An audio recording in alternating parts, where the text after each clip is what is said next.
Every year, the American College of Lifestyle Medicine and the Lifestyle Medicine Foundation bestow the highest award and honor a health care pioneer who has advanced the field of lifestyle medicine over a significant span of time, and in the process has paved the way for others to follow. In the past, those recognized on this platform were Dr. Diehl,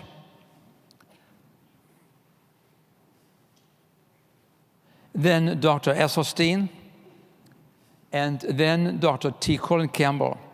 And this evening, we have the distinctive honor and joy to applaud and recognize on this stage the recipient of the Lifetime Medicine Achievement Award, and that is, as you just heard, Dr. John McDougall. John?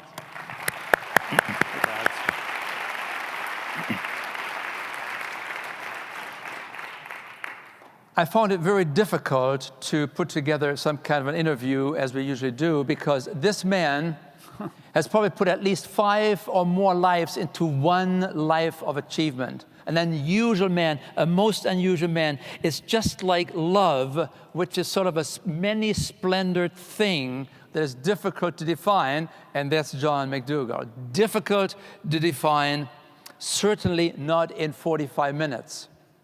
And so what I want to do, I just want to give you an overview before we have our interview, to give you a frame of reference who this man really is. Board certified internal medicine, an expert in nutrition, clinical nutrition, who has been teaching for 50 years how they can improve their health by making better dietary choices, arresting disease and reversing disease. He is the founder and director of the McDougall program, a 10-day residential program where he takes people with high blood pressure, diabetes, overweight, arthritis, heart disease, and he shows them what a simple diet can do, oftentimes in very few days. And he does it without medication. John has used every means possible to get this word out into the world with his message. Television. For more than 30 years, the McDougall Medicine television program, hosted by Dan Matthews on Lifestyle Medicine, has received high ratings, as has his syndicated television program, the McDougall MD program. Ladies and gentlemen, this is not a one-day fly. This is 30, 40 years of television coverage to try to reach the American public and beyond. He has been in many, many shows, the Larry King Show, the Jay Leno Tonight Show, the Phil Donahue Show, all of these kind of things. That's where John feels at home. He also has had a syndicated radio program that has been very, very successful. It was very, very quickly syndicated after the first radio interview, when over 100 calls came in inquiring what John could answer that has never been answered before. This is an incredible person with incredible resources. John also, not only television and radio, but also he has a very outstanding website. I think it's the best website where he has archived almost everything that you always look for. This is the health Google man. And he receives about 10 million hits every month. So this is an effort that embraces 200 webinars on health, more than 300 newsletter articles, more than 700 recipes, and more than 300 video clips. He also has been involved in legislative action. He has been very much involved in passing informed consent rules in Hawaii, with the concern in the area of providing proper information, options available in the treatment of cancer of the breast. And he has also been able to have the SB 380 in California passed, requiring continuing nutrition education for physicians. So this man is working on many, many fronts. I also want to point out that he and his wife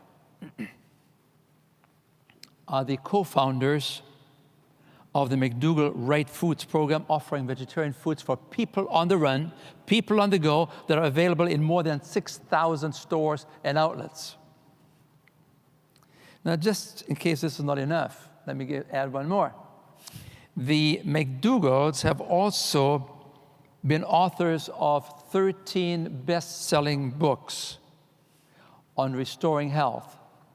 They've worked as a team, advocating a simpler, more nature-oriented cuisine. And please note, the last two books are absolutely outstanding books. They have a special place in my library, The Starch Solution. I wasn't quite sure what you really meant with this, the starch solution. And I thought he should have really said the unrefined starch solution, but that's the way to get people to become interested and intrigued, the starch solution. And then recently, the healthiest diet on the planet. He has also been a syndicated columnist for the Vegetarian Times and Veggie Life for many, many years.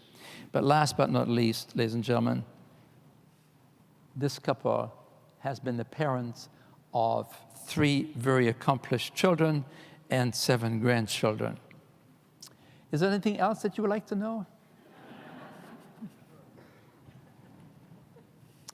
Both of these people are twin-engine instrument-rated pilots. They've sailed 2 world-class ocean-going yachts around the Hawaiian Islands for many years. And in addition, John has been an outstanding scuba diver, even challenging sharks in a bait ball and challenging the waves as a windsurfer.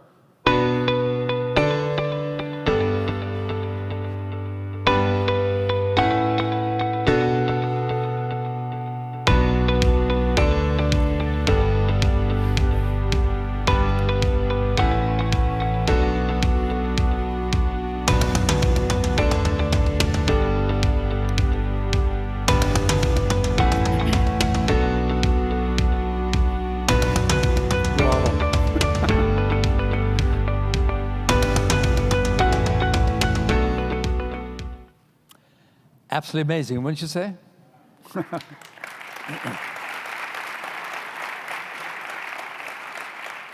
Now you can understand my challenge of putting this life into a frame where you can get a feel for what this band really is and stands for, and to get it done in 45 minutes. So let me just, after we covered some of the accomplishments, let us just do a little bit of more personal interviewing. Tell us a little bit about the influence that perhaps your parents have had during your childhood years in terms of impacting you in terms of what you have become. Right. It's been very important. I have to say, I would give all credit to my parents, and particularly my dad. And one of the principles that has made all the difference in my life is the principle of honesty. My parents used to tell me, Johnny, whatever you do, as long as you tell the truth, everything will be okay. And I was a very mischievous kid. So that's a principle I was taught when I was young, and I've never been able to grow out of it. I just, as I see it, when I see something that's the truth, I can't tell anything else. And you'll have to blame my parents. They also taught me that I had limitless boundaries. I could do anything I wanted. And I came from a very low-income family, and to us, doctors were next to God. But I had a mother who wanted to have a doctor for a son. She ended up with a son for a doctor, 2 sons for a doctor, 1 son-in-law for a doctor, 1 nurse as a doctor, and we have a professor of OHSU, a doctor sitting right there that's a grandson. I mean, you better be careful what you wish for. But yes, my parents are very important. But you know, with all the interest that your mother had in your future career, your medical education got exposure a little bit earlier than medical school. What happened when you were 18? Well, I ate the rich Western diet with enthusiasm, I have to tell you. My parents went through the Depression, and my mother had to live on turnips and potatoes. And she said that her children would never suffer like she did. Well, we didn't. When I was a child, I suffered from terrible constipation. I'd be embarrassed to tell you the stories. At 7 years old, I lost my tonsils due to the dairy consumption. At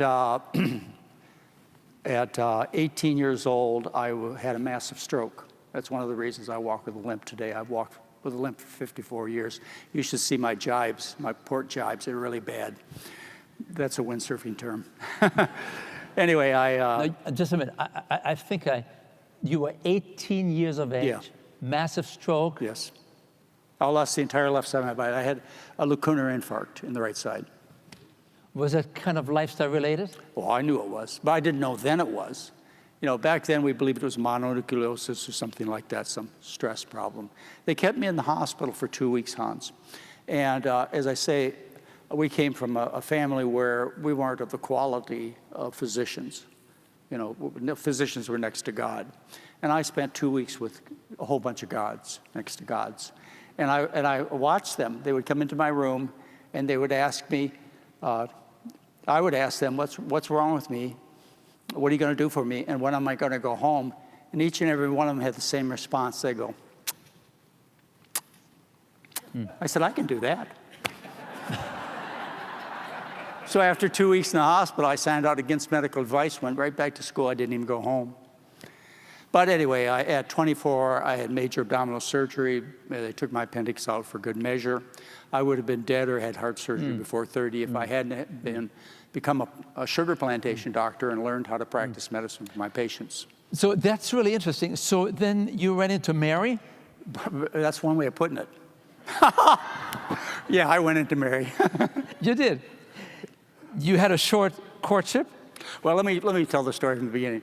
Mary and I met in Al Swanson's operating room, where he was the most famous orthopedic surgeon in the world. And Mary was the only nurse that he could put up with. I fell in love with her instantaneously, and I didn't even see anything but her eyes above the surgical mask. You know, it was okay. We got engaged 6 weeks later, and we were married 6 weeks after that. And I'll tell you why it was fine. It was because of lessons from my parents. My parents told me that I had to be honest with myself. You know, I dated many other young women, and I always knew that they were nice, they were fun, but they were not the woman I wanted to be with the rest of my life. But as soon as I saw Mary and met her, I fell in love, and I knew that she was the one I wanted to be with. The other thing my parents told me is you must marry a happy person, John, because you'll never make her happy. Now, I took that personally, but it has to do with basic human nature. You can't change people. It's true. So I had the good fortune 48 years ago of meeting Mary and spending the most wonderful relationships. She's been my best friend for 48 years. And without her help, I would have never been able to develop the McDougall program. And one thing, can I add one thing, Hans? And this is something I only really recognized. I asked Mary, because I wanted to help my patients, to design the recipes, because these were all new. Nobody had really done that before. And she did design the recipes. And as I look back, Mary McDougall is the inventor of low-fat vegan cooking. Now, prior to that, we had low-fat, which was skinned chicken and skim milk. And we had vegan, which was vegetables swimming in oil. So, you know, because of my needs, Mary responded. And she put together the plan of a low-fat vegan meal plan. You can find over 100 websites that offer low-fat vegan recipes now. Thank you, Mary. Would you mind to stand up? Would you mind to stand up? Yeah. All right. So glad that you could be with us. Thank you. Thank you.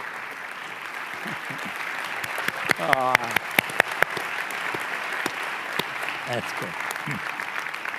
So you get married and you end up in Hawaii, and Yes. then something happened in Hawaii. Let me show you a little bit of a clip on this young physician in Hawaii.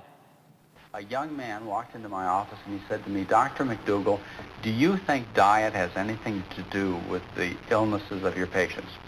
No, I said, absolutely not. And he said, well, how come you're so sure? And I said, well, look, I went to one of the best medical schools in the country. And I said, if it was important, they would have talked about it. And I said, they didn't mention it. So everybody who walked in the office, I would say, what do you eat? You know, ask them how they live, you know, and check their health over and so on. And I was in a very, very unique situation. I probably couldn't have duplicated this experience in any place else in the world. In his practice on a large plantation in Hawaii, Dr. McDougall witnessed the lifestyle contrast between different cultures and age groups. The insights he gained there helped to inspire his 2 books as well as the McDougall program. And what I saw were the first generation who stayed on a diet of rice and vegetables, no medications. They could see perfectly. They could hear perfectly. Trim, healthy, hardworking people into their 70s and 80s and sometimes 90s. Their kids were fat. They had the gout, the diabetes, the blood pressure, the heart disease, the cancers, and so on that I had learned in medical school. So that gave me the first indication that disease is really not primarily an inherited thing. The message that I try and get people to think of in terms of properly nourishing themselves is that there's a diet that best supports human health. And that diet is centered around starch, like rice or potatoes, sweet potatoes, corn, taro, with vegetables and fruits. And then there's another category of foods called delicacies, which are the candy bars and the cakes and the chickens and the fishes and so on. If you think about it for a minute, that's the way it used to be. Mm-hmm. And you feast on occasion if you're in good health. But if you're in trouble because you've been feasting 21 times a week for most of your life, then you need to stop feasting for a while to get your health back. We're young. So Back when I was a kid. this really augmented your medical education in a most unusual way. Plantation medicine. Can you elaborate on some of these things that happened in Hawaii? Well, I was a sugar plantation doctor. My job was to take care of 5,000 people under a kind of a feudal, archaic system where they had the managers and the workers and so on. But I was responsible for all of these people along with 3 other doctors. I learned how to practice medicine because I was it. I caught 100 babies. I did brain surgery in the middle of the night. You know, I did some things that made a real positive difference in people's lives, but these were in a category of acute problems, Hans. And acute problems are due to single injuries, like the laceration or the broken bone or the abscess that you lance. And the doctor intervenes in that single injury. It can make a huge difference. But chronic disease is due to repeated injuries, such as that cigarette that goes on 20 times a day or more for years and years and years. The body is always trying to heal. It just can't keep up with the pace of injury. And so the problem that Americans have that I discovered being a plantation doctor was that we're suffering from injuries 3, 4, 5 times a day from the fork and spoon. And even though the body's trying to heal the atherosclerosis and the cancer and get the metabolic parameters in line, it just can't keep up because of the continuous injury. That's all. Your body's not left you down at all. So the first thing I learned as a plantation doctor for 3 years was what a lousy doctor I was. I came from the time of Dr. Kildare, Ben Casey, and Marcus Welby. I knew what real doctors did, and none of my patients, the outcomes were not at all like that. They would never get well. Hans, I used to have a game I would play with my patients. I would give them a pill, and I would say, if this pill doesn't, remember this is a totally supported system by the plantation. So I would give them the pill, and I would say, if this one doesn't work, come back, and I'll give you another one. I never ran out of pills. They ran out of patients. So I didn't think much of myself as a physician. In fact, I, like many of you, have thought about quitting. And poor self-image. Well, I could see myself doing no good, Hans. Yes. When it came to chronic disease. With acute problems, I could. But chronic problems, I was the worst doctor that you could possibly imagine. So I decided I was going to go back into training when I went to John Burns School of Medicine and became a board-certified internist. But that's one thing they taught me. At first, I had to learn what a terrible doctor I was to open my possibilities, to learn a different kind of medicine. The second thing that happened is I was taking care of first, second, third, and fourth generation, as the film said, Filipinos, Japanese, Chinese, and Koreans. My first generation had none of these problems that you folks, we treat. They had no heart disease, no diabetes. In fact, my older Filipino plantation patients in their 70s sometimes, and sometimes in their 80s, would be marrying young brides. They would go back to the Philippines and marry a young bride. And into my office every day would come this family of a gentleman who was, say, 70 or 80, and a young woman in her 20s, and 3 or 4 kids. And I thought, initially, the neighbor's helping out. But it wasn't the neighbor. And not only that, Hans, but these men expected to live to see the children grow into adulthood. This was brand new to me. I was inspired, to say the least. And then I saw the kids get fatter and sicker. We had Texas driving up the street, the home of the Malasada. McDonald's came to Hilo in 1974. I was one of their first and best customers. So there was no mystery to me by the time I left after 3 years as to why my plantation, my first generation, was well.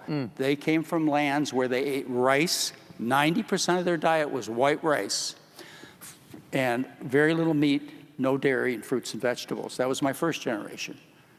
Second generation, they learned a little bit more about the American diet, and I saw the deterioration in their health.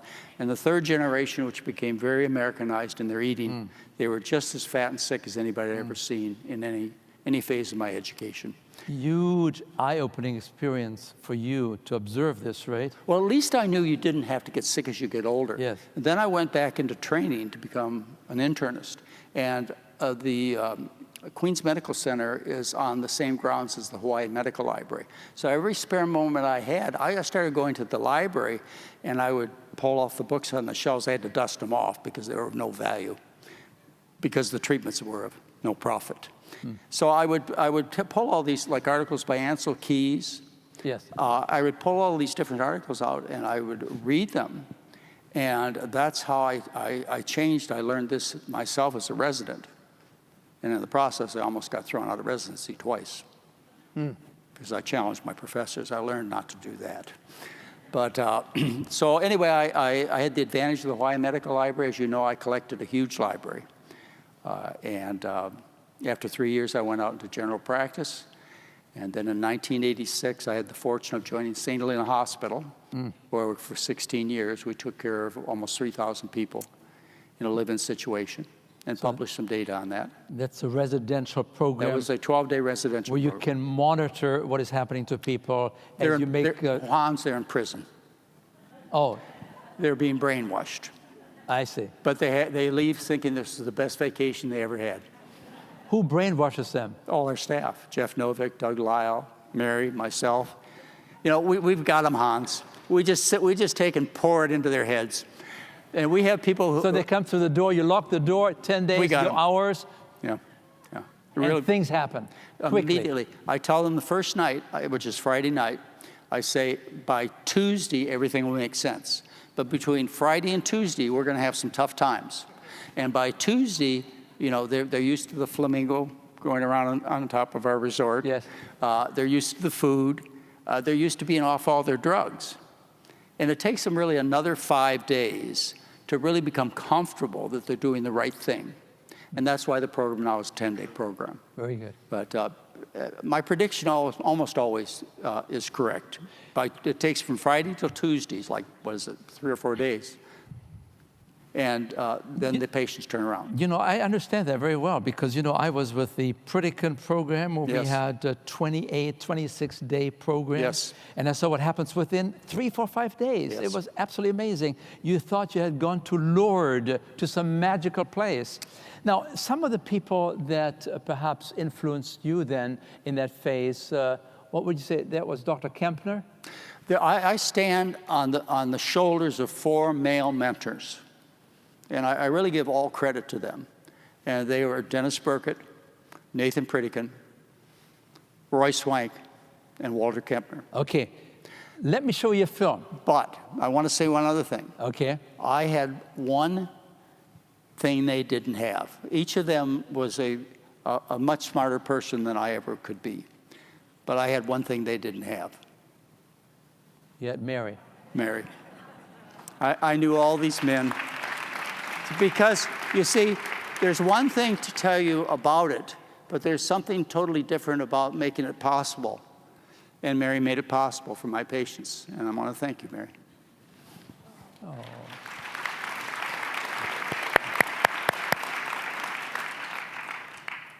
Let me show you a video that I found that also shows how a young physician, even then, was looking for ways to capture and to archive people that he admired. Let me show you. Hello? Oh. Can we play this? Today I have the very great privilege to introduce you to the man who opened my eyes about the cause of disease and also the possible cure of common diseases that affect people in our country. This was back in 1971 that I met Dr. Dennis Burkitt. Dr. Burkitt, welcome to the show. Can you tell me when and what kind of training that you received? I was a surgeon fundamentally for all my professional life. But over the last 20 years, just over, I switched entirely from trying to cure disease to go 100% into trying to prevent disease. Because it wasn't until I came back from 20 years surgical practice in Africa that I was helped largely by others to appreciate that most of the common chronic diseases filling the hospital beds in Western countries today are rare or unknown in the Third World, were rare even in North America before the First World War, are equally common in black and white Americans, and therefore they have to be due to our lifestyle, the way we live, and in which case they've got to be preventable if we can identify the factors in our lifestyle. All right, now you discovered the relationship between diet and disease from your experience in Africa and looking around the world. Now, what exactly is the part of the diet that you identified as the cause? To begin with, we talked about fiber, but then we realized we were far too blinkered. If you look at the diet of disease of the countries throughout the world who don't get the common diseases of Western culture, and when I say the common diseases, I mean diseases like atherosclerosis, diabetes, gallstones, bowel cancer, breast cancer, hemorrhoids, varicose veins, diverticular disease, huge pile of stuff. The countries who don't get these diseases have a diet with far more starch, far more fiber, far less fat, far less sugar, far less salt. And the two major things we need is to eat more fiber and less fat.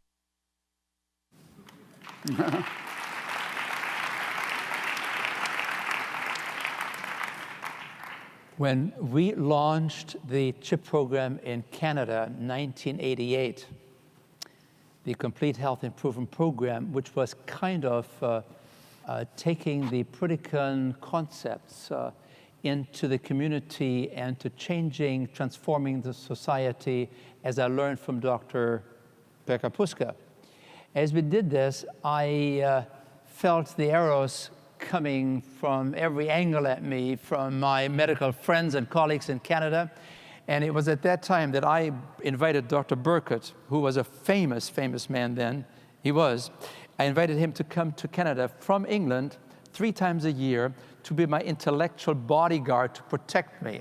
And he covered my back very well.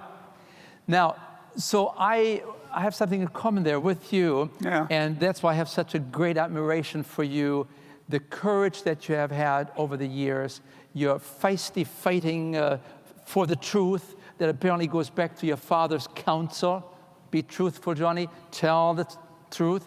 And I would like you to know that there are thousands, hundreds of thousands, maybe more than that, people that have been benefited from your courageous mission that you have been on with Mary. And I would like to pay some very special tribute to you tonight. If you just sit there for about a few minutes, some of your friends would like to greet you. Hello?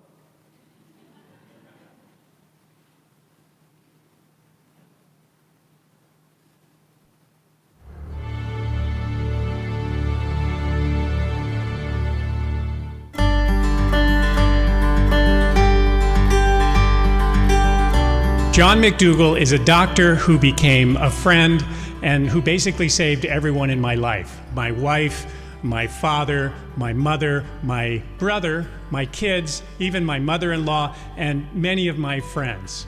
I'm just one person, but Dr. McDougall has had this kind of impact on tens or maybe hundreds of thousands of people. What you're looking at is exponential growth. The impact of one of John's book on me, that's reaching one person, and then each of those people goes out and impacts so many more people on their lives, and the effect just continues to grow and grow. Dr. McDougall likes to talk about standing on the shoulders of people who came before him like Pritikin, Kempner, and Burkitt. Dr. McDougall himself has had more impact than all of those people put together. So I want to express my deep appreciation for the blessing of John McDougall. I'm grateful to have him in my life, and without him, my life would have been very different. Congratulations, John. Thank you, Jeff.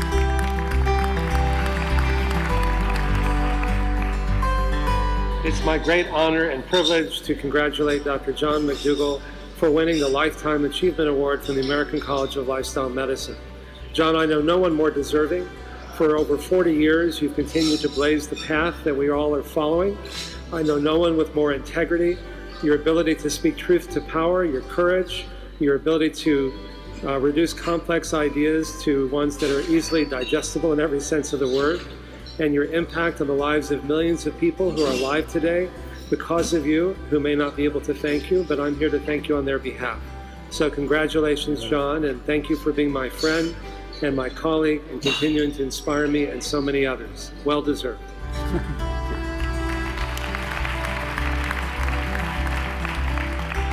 It's Diehl here with a word of thanks and congratulations to my good friend John McDougall. John, I have to tell you, you may not remember this, but back, I think it was the 1980s, I turned on the radio and it was the Fred Fisk Show on WAMU here in Washington, D.C. And it was an hour-long show, and you were the nutrition and medicine expert. And people called in with a million questions, so many that the host said, Dr. McDougall, can you stick around for another hour? And you did. And there was a million more questions, and you were so helpful that at the end of that hour, the host said, I've never done this before. Can you stay for a third hour?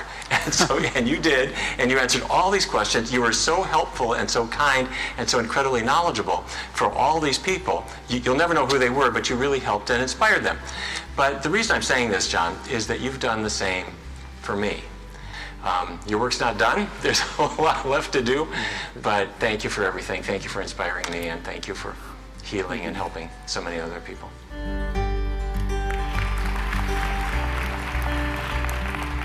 John, you have richly earned this high recognition with a lifetime of fierce, courageous, passionate, indefatigable, well, there's just no other word for it, McDougallian devotion to lifestyle as medicine. It's my pleasure and my privilege to append my personal congratulations to all the rest. Thank you.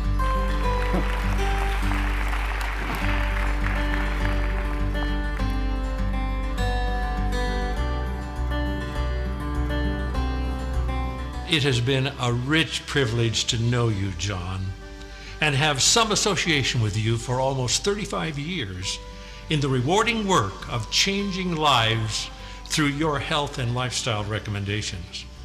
The co-hosting of Lifestyle Magazine was always a challenging, stimulating, and even inspiring experience. You were the first, in my hearing, to introduce the idea of a diet of plant-based food. You identified the direct correlation between diet and disease.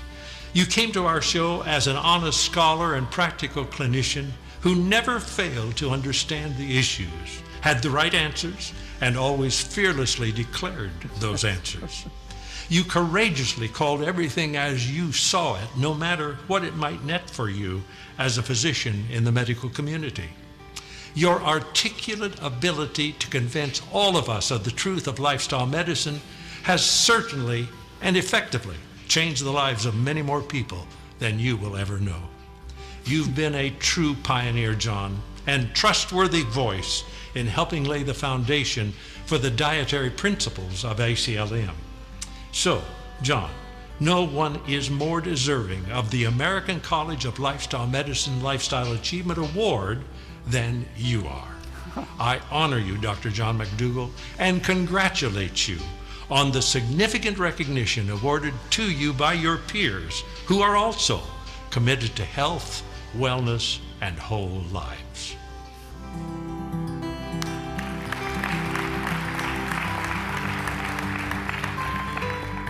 In 1982-83, I was in need of a kindred spirit, a North Star, the McDougall Plan.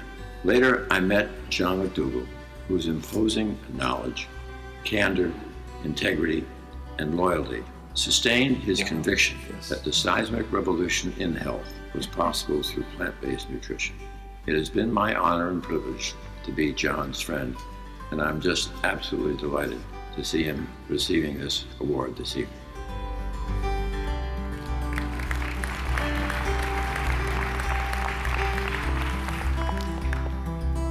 My parents have had a profound influence on my career path and how I practice medicine today. I remember when I was a kid, I would travel around with them across the country to different conferences and festivals, and hearing them teach people about how and why to change their diet. Afterwards, many people would come up to them and tell them about their successes and their stories, and I remember feeling incredibly proud. Since finishing medical school and residency, I've had the opportunity to work side by side by my dad, where he's taught me many valuable lessons that I apply to my medical practice daily. Thank you, Mom and Dad.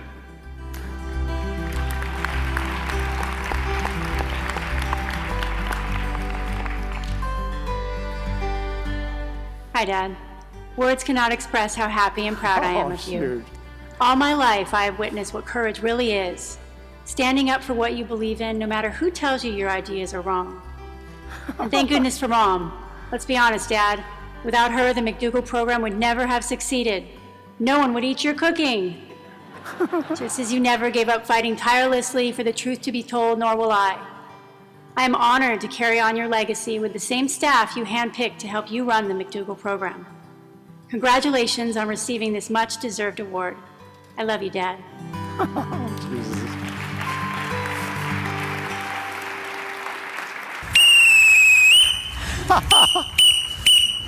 I'm an eater of potatoes. I eat potatoes every day.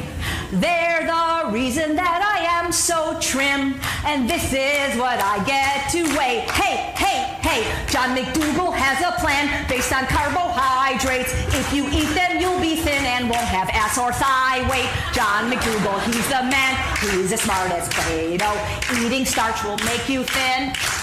Just eat a damn potato.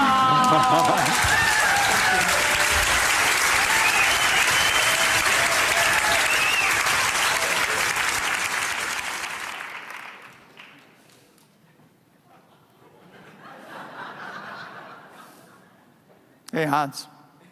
Thank you. You are loved. You touched my heart. You are a real doctor. You're not a...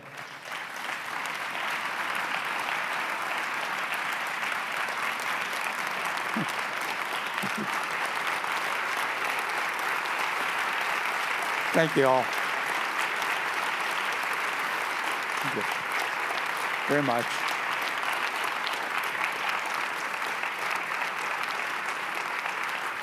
John, these people respect you, they admire you, they see more in you than a medical deity. You're a real doctor with a heart and a soul and a commitment to ethical concerns. Thank you very much for the 4th annual ACL Lifetime Achievement Award. Thank you.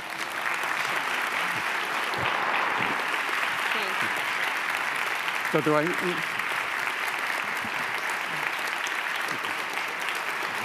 Thank you very much.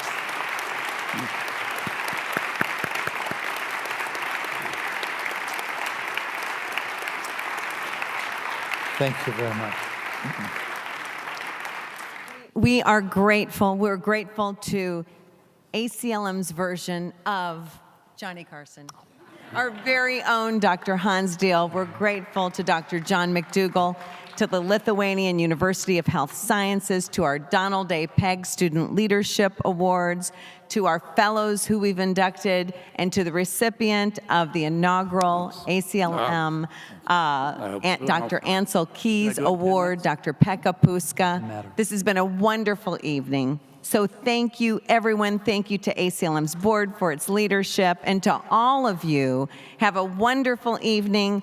Restorative sleep to you all, and we'll look forward to seeing you in the morning. Thank you, everyone. Have a great night.